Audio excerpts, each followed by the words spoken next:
प्राणों से प्यारे विद्यार्थियों, साथियों, आज हम चर्चा करेंगे प्लेटो के न्याय सिद्धांत की आलोचना, लेक्चर नंबर 38।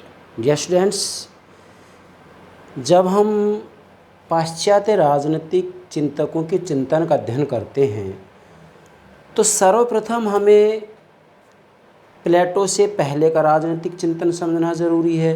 ये सब बातें मैंने समझा दी हैं। उसके बाद में राजनीतिक चिंतन का जो क्रमबद्ध रूप शुरू होता है वो प्लेटो से होता है।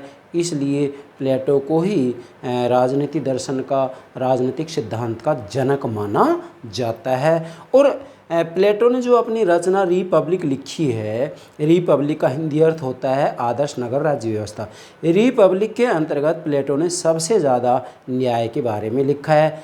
और वास्तव में यदि देखा जाए तो पिछले लेक्चर में हमने आपको प्लेटो के न्याय सिद्धांत से पहले जो 3 सिद्धांत प्रचलित थे वो आपको बताए और ये कहा कि उन तीनों सिद्धांतों की एक ही विशेषता है कि वो न्याय को बाहरी वस्तु मानते हैं, जबकि प्लेटो न्याय को मानव आत्मा की वस्तु मानता है, न्याय को मानव अंतरतम की वस्तु मानता है। प्लेटो कहता है कि प्रत्येक व्यक्ति को अपनी प्रकृति, अपनी क्षमता, अपनी योग्यता के अनुसार कार्य करना चाहिए। यदि एक व्यक्ति ईमानदारी से अपनी योग्यता, क्षमता के अनुसार अपना काम करता है तो यही जो है प्लेटो का न्याय है। और वास्तव में देखा जाए तो आजकल जिसे हम जो है नैतिकता कहते हैं वही प्लेटो का न्याय है। जैसा कि फॉस्टर ने कहा है कि जिसे आज हम नैतिकता कहते हैं वही प्लेटो का न्याय है। तो प्लेटो के न्याय की परिभाषा वगैरह ये सब बातें हमने आपको पिछले लेक्चर में समझा दी हैं। आज तो हम प्लेटो के न्याय सिद्धांत के अंतर्गत क्या कमियां हैं और प्लेटो के न्याय सिद्धांत में कमियां होती हुई भी क्या इसका कोई महत्व है, इसकी चर्चा करेंगे। सबसे पहले आप यहाँ पर जो है ये डायग्राम समझेंगे, क्योंकि इस डायग्राम के बिना हम प्लेटो के चिंतन को समझ नहीं सकते हैं। सबसे पहले मैंने लिखा है आदर्श राज्य। इसका मतलब ये है कि प्लेटो के राजनीतिक चिंतन का केंद्र बिंदु आदर्श राज्य है। और आदर्श राज्य के अंतर्गत प्लेटो ने 3 वर्गों की बात की है। प्लेटो ने कहा है कि समाज के अंतर्गत, राज्य के अंतर्गत 3 वर्ग पाए जाते हैं: दार्शनिक, शासक वर्ग, सैनिक वर्ग, उत्पादक वर्ग।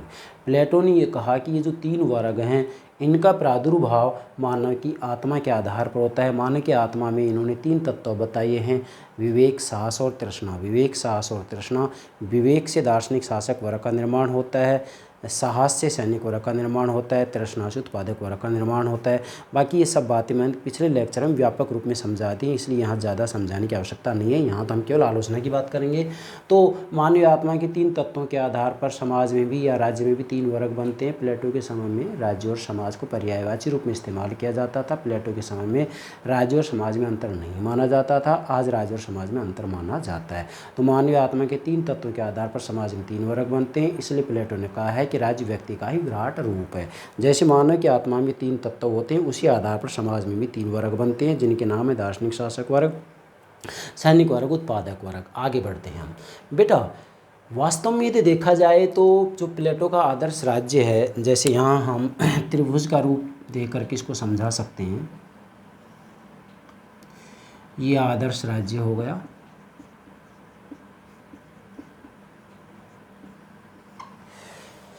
प्लेटो के आदर्श राज्य की तो आधारशिला है वो तो न्याय है, आधारशिला न्याय है। और प्लेटो के आदर्श राज्य का आधार स्तंभ शिक्षा और साम्यवाद है, शिक्षा और साम्यवाद है। और शीर्ष के ऊपर प्लेटो के आदर्श राज्य में दार्शनिक राजा का शासन होगा, या बुद्धिमान राजा का शासन होगा। जैसे कि प्लेटो ने कहा है कि या तो राजा को दार्शनिक बना दो या दार्शनिक को राजा बना दो। मतलब या तो बुद्धिमान व्यक्ति के हाथ में सत्ता सौंप दो, या जिसके हाथ में सब सत्ता सौंप रहे आप उसको बुद्धिमान बना दो।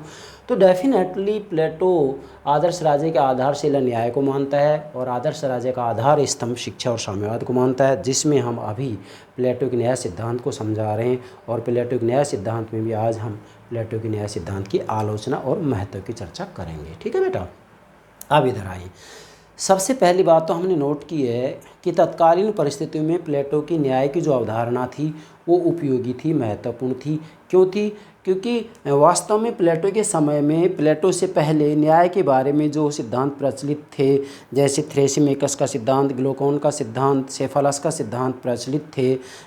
अब ये सिद्धांत कौन कौन से थे सब मैंने पिछले लेक्चर में आपको समझा दिया। तो ये तीनों के तीनों सिद्धांत न्याय को जो है एक बाहरी वस्तु मानते थे, है ना। इसी के साथ में ये कहते हैं कि भाई सत्य बोलना, कर्ज को चुका देना ही, सेफालस कहते हैं सत्य बोलना, कर्ज को चुका देना ही न्याय है।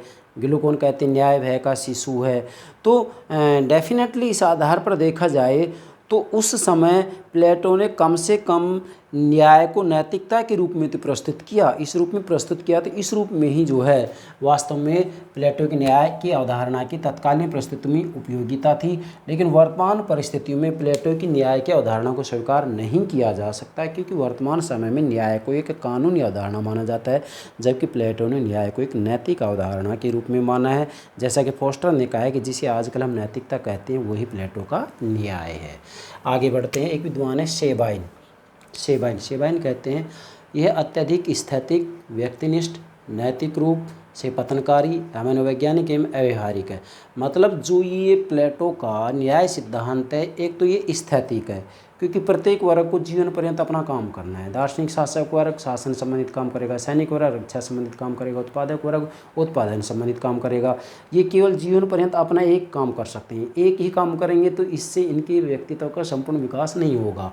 तो ये स्थैतिक है, व्यक्तिनिष्ठ है, नैतिक रूप से पतनकारी है और अमनोवैज्ञानिक एवं अव्यवहारिक है। मतलब प्लेटो का जो न्याय का सिद्धांत है वो अमनोवैज्ञानिक और अव्यवहारिक है। कैसे सारी बातें हम समझेंगे। तो शेबाइन ने कहा है प्लेटो के न्याय सिद्धांत की कमियां या आलोचनाओं को हम 8 बिंदुओं के आधार पर समझाएंगे। नंबर 1, नैतिक धारणा माना, कानूनी नहीं।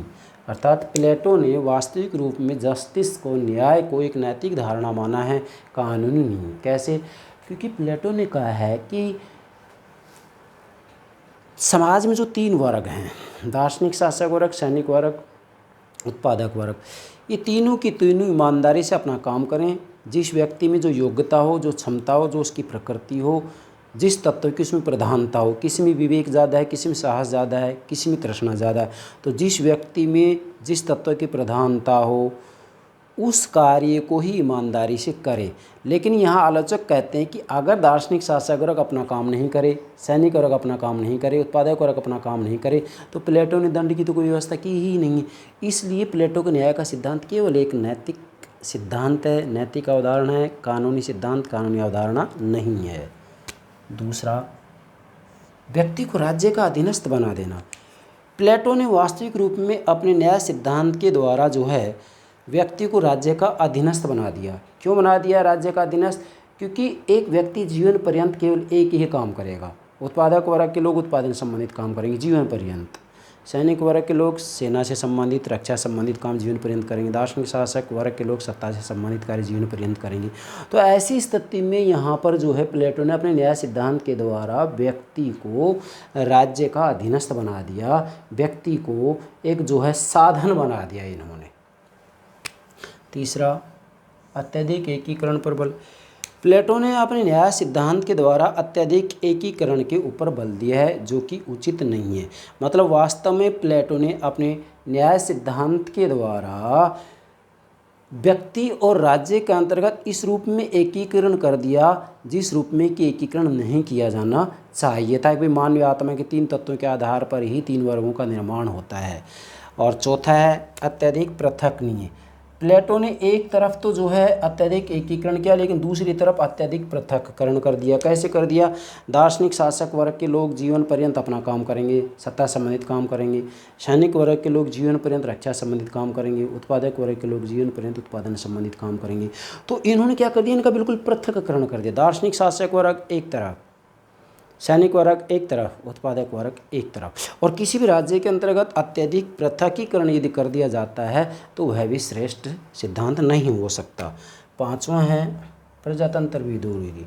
प्रजातंत्र विरोधी। बेटा, प्लेटो के न्याय सिद्धांत की आलोचना हम इस रूप में भी कर सकते हैं कि प्लेटो का जो न्याय सिद्धांत है प्रजातंत्र का विरोधी। क्यों?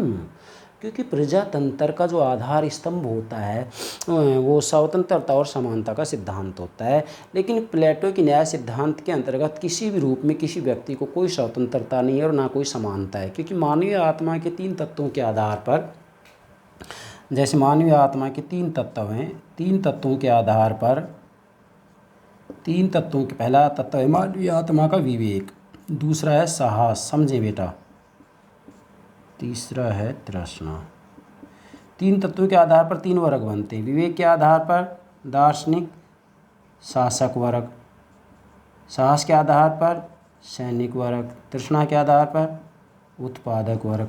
मतलब समाज में जितने विवेकवान व्यक्ति हैं उनसे दार्शनिक शासक वर्ग का निर्माण होगा, समाज में जितने भी साहसी लोग हैं उनसे सैनिक वर्ग का निर्माण होगा, समाज में जितने भी तृष्णा से संबंधित, तृष्णा, क्षुधा, भूख, उत्साह, तृष्णा संबंधित लोग होते हैं उससे उत्पादक वर्ग का निर्माण होता है। अब ये प्रजातंत्र विरोधी इसलिए है क्योंकि दार्शनिक शासक वर्ग अपना काम करेगा, सैनिक वर्ग अपना काम करेगा और उत्पादक वर्ग अपना काम करेगा। उत्पादक वर्ग के लोग सैनिक वर्ग दार्शनिक शासक वर्ग में नहीं जा सकते, दार्शनिक शासक वर्ग के लोग उत्पादक वर्ग में नहीं आ सकते।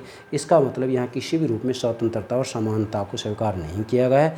अतः कहा जा सकता है कि जो प्लेटो का न्याय का सिद्धांत है वो प्रजातंत्र का विरोधी है, क्योंकि प्रजातंत्र का जो आधार स्तंभ होता है, प्रजातंत्र के जो मूल सिद्धांत होते हैं वो स्वतंत्रता और समानता के सिद्धांत होते हैं। लेकिन प्लेटो अपने न्याय सिद्धांत के अंतर्गत किसी भी रूप में स्वतंत्रता और समानता के सिद्धांत को स्वीकार नहीं किया है।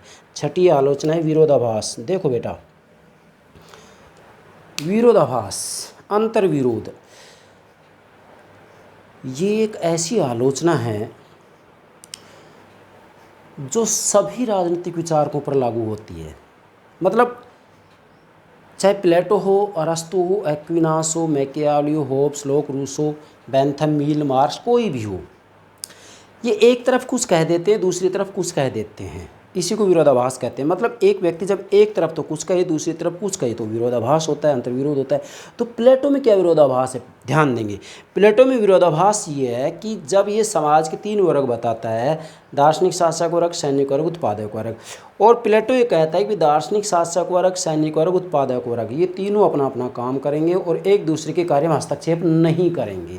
मतलब हस्तक्षेप के सिद्धांत की बात की प्लेटो ने एक तरफ तो, और दूसरी तरफ प्लेटो कहता है कि उत्पादक वर्ग को सैनिक वर्ग का सम्मान मिलना चाहिए और उत्पादक वर्ग और सैनिक वर्ग दार्शनिक शासक वर्ग के निर्देशन में कार्य करेंगे।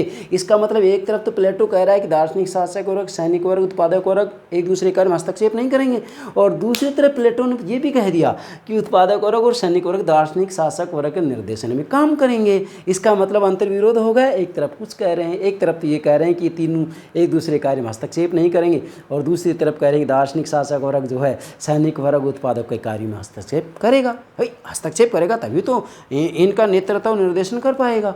तो ये विरोधाभास है, और ये विरोधाभास समझेंगे वे राजनीतिक चिंतन के विद्यार्थी हैं, आप समझें बेटा। विरोधाभास तो सभी के ऊपर लागू होता है। मैं भी कभी कभी आपको समझाता हूँगा तो कभी ना कभी मेरे से ऐसा बोल दिया जाता होगा, मैं एक तरफ कुछ कह देता हूँ, दूसरी तरफ कुछ कह देता हूँ। तो चाहे कोई विचारक हो, कोई विद्वान हो, कोई चिंतक हो, सबके ऊपर ये बात लागू होती है कि भाई अंतर्विरोध या विरोधाभास तो जो है मानव स्वभाव की विशेषता होती है कि वो एक तरफ कुछ कह देता है, दूसरी तरफ कुछ कह देता है। आप दैनिक जीवन में देख सकते हैं, आप अपने महाविद्यालय के विद्यार्थी जीवन में, विश्वविद्यालय के विद्यार्थी जीवन में देखते होंगे कि आप आपस में जब वार्तालाप करते हो तो एक विद्यार्थी दूसरे विद्यार्थी से कह देता है कि बस बस भाई जितेंद्र रहने दो, आप है ना दो तरफा बात करते हो, कभी कुछ कहते हो, कभी कुछ कहते हो। तो वही बात यहाँ प्लेटो के ऊपर लागू हो रही विरोधाभास की। एक तरफ प्लेटो कुछ कह रहे, दूसरी तरफ कुछ कह रहे हैं।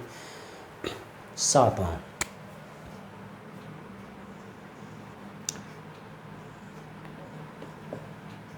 अधिकारों और दंड की व्यवस्था का अभाव।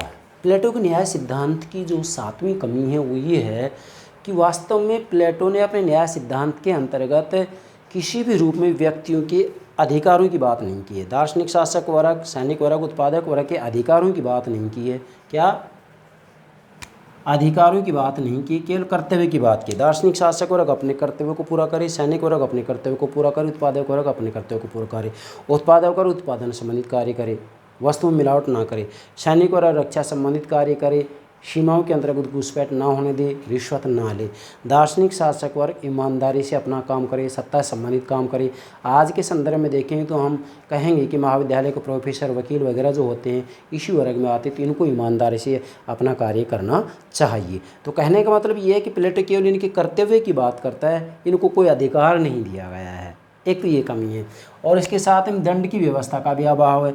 अगर दार्शनिक शासक वर्ग अपना काम ना करे, सैनिक वर्ग अपना काम ना करे ईमानदारी से, और उत्पादक वर्ग अपना काम ना करे ईमानदारी से, तो प्लेटो फिर इसके लिए दंड की कोई व्यवस्था ही नहीं करता है। और बिना दंड के नियमों का पालन कैसे संभव होगा, ये तो एक असंभव सा लगता है। ठीक है।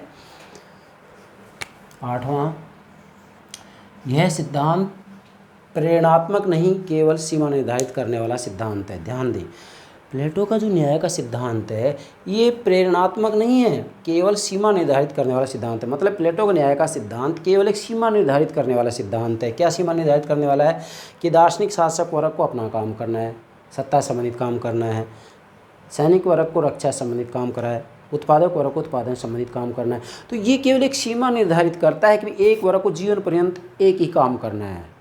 तो इसका मतलब ये होगा एक व्यक्ति की व्यक्तित्व का संपूर्ण विकास नहीं हो सकता।